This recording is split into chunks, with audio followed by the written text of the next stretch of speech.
नशा आपके दिमाग और रवैये को मुतासिर करता है। जब आप मंशियात के आदी होते हैं तो आप खुद को उन्हें इस्तेमाल करने से नहीं रोक पाते, चाहे वो आपके सेहत को कितना ही नुकसान पहुंचाए। मंशियात की लत सिर्फ हीरोइन, कोकेन या दीगर गैर कानूनी मंशियात ही नहीं है, बल्कि आप शराब, निकोटीन, नींद और एंजाइटी की गोलियां और दीगर अद्वियात के आदी भी हो सकते हैं। नशे के बारे में कहा जाता है कि ये एक प्राइमरी क्रॉनिक प्रोग्रेसिव इलनेस है। प्राइमरी का मतलब है कि इसके शुरू होने की वजह मालूम नहीं होती। क्रॉनिक मतलब ये तादेर चलने वाली है, और प्रोग्रेसिव यानी ये बढ़ती रहती है, और अगर इसका इलाज ना कराया जाए तो ये जानलेवा भी हो सकती है। अक्सर लोग पहली दफा मंशियात लेने का इंतखाब इसलिए करते हैं क्योंकि उन्हें लगता है कि वो खुद को कंट्रोल कर सकेंगे कि दिन में कितनी बार और कितनी मिकदार से इस्तेमाल करना है। लेकिन वक्त गुजरने के साथ साथ ये मंशियात दिमागी और जिस्मानी फंक्शन को तब्दील करते हैं, और फिर ये जिस्मानी तब्दीलियाँ नुकसानदेह रवैयों का सबब बनती हैं।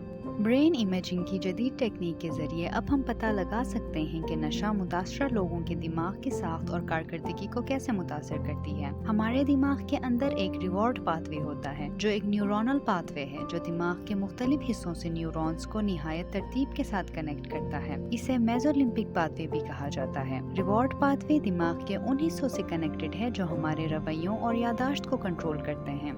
ये वेंट्रल टेगमेंटल एरिया से शुरू होता है, जहां न्यूरॉन्स हमें खुशी का एहसास दिलाने के लिए डोपामिन रिलीज करते हैं। हमारा दिमाग इन कामों को दोहराना चाहता है जिनसे हम अच्छा महसूस करते हैं, और उन्हें बार बार करने की तरगीब देता है। इसी तरह जब हम ड्रग्स लेते हैं तो हमारा दिमाग डोपामिन रिलीज करता है, जिससे हमें शदीद खुशी का एहसास होता है, और फिर हम इसी खुशी को बढ़ाने के लिए और ज्यादा नशा करते हैं। वक्त के साथ साथ हमारा दिमाग उस इजाफी डोपामिन का आदी हो जाता है, और उसी मखसूस खुशी को हासिल करने के लिए हम नशे के आदी हो जाते हैं। हर शख्स का जिस्म और दिमाग मुख्तलिफ होता है, और वो मंशियात पर भी मुख्तलिफ रद्द अमल जाहिर करते हैं। कुछ लोग पहली बार इस एहसास को पसंद करते हैं और ज्यादा चाहते हैं, दूसरे इससे नफरत करते हैं और दोबारा इसे लेने की कोशिश नहीं करते। हर वो शख्स जो मंशियात इस्तेमाल करता है आदी नहीं होता, लेकिन ये किसी को भी और किसी भी उम्र में हो सकता है। कुछ चीजें आपके नशे के इम्कानात को बढ़ा सकती हैं, जैसा कि फैमिली हिस्ट्री। आपके जीन आपकी निस्फ मुश्किलात का जिम्मेदार है। अगर आपके वालिदैन या बहन भाइयों को अल्कोहल या मंशियात का मसला है तो आपको भी ज्यादा इम्कान है। Early drug use. बच्चों का दिमाग वक्त के साथ साथ बढ़ रहा होता है, और मंशियात का इस्तेमाल उसे तब्दील कर सकता है। चुनाचा कम उम्री में मंशियात लेना बुढ़ापे में इसके आदी हो जाने के ज्यादा इम्कानात पैदा करता है। Mental disorders. बहुत से लोग स्ट्रेस और डिप्रेशन की वजह से मंशियात इस्तेमाल करते हैं। वो उस मुसलसल मायूसी और परेशानी से निकलने के लिए नशा लेना शुरू करते हैं। अगर आप खानदानी परेशानियों के साथ बड़े हुए हैं और अपने वालिदैन या बहन भाइयों के करीब नहीं हैं, तो इससे भी आपके नशे के इम्कानात बढ़ सकते हैं। नशे की इन अलामात में से आपको एक या एक से ज्यादा अलामत हो सकती है। हर दिन या दिन में कई बार मंशियात इस्तेमाल करने की ख्वाहिश, जितना आप चाहते हैं उससे ज्यादा अद्वियात लेना, और उससे ज्यादा देर तक जो आपने सोचा था।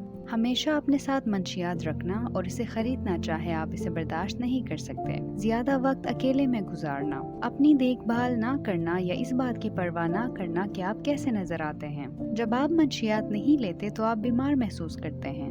नशे की आदत छोड़ने में बहुत वक्त लगता है और इसका कोई मुकम्मल हल नहीं है, लेकिन इलाज आपको मंशियात का इस्तेमाल रोकने और मंशियात से पाक रहने में मदद दे सकता है। आपका इलाज थेरेपी या अद्वियात के जरिए होता है। अपने डॉक्टर से बात करें ताकि आपके इलाज के लिए बेहतरीन मंसूबा मालूम किया जा सके।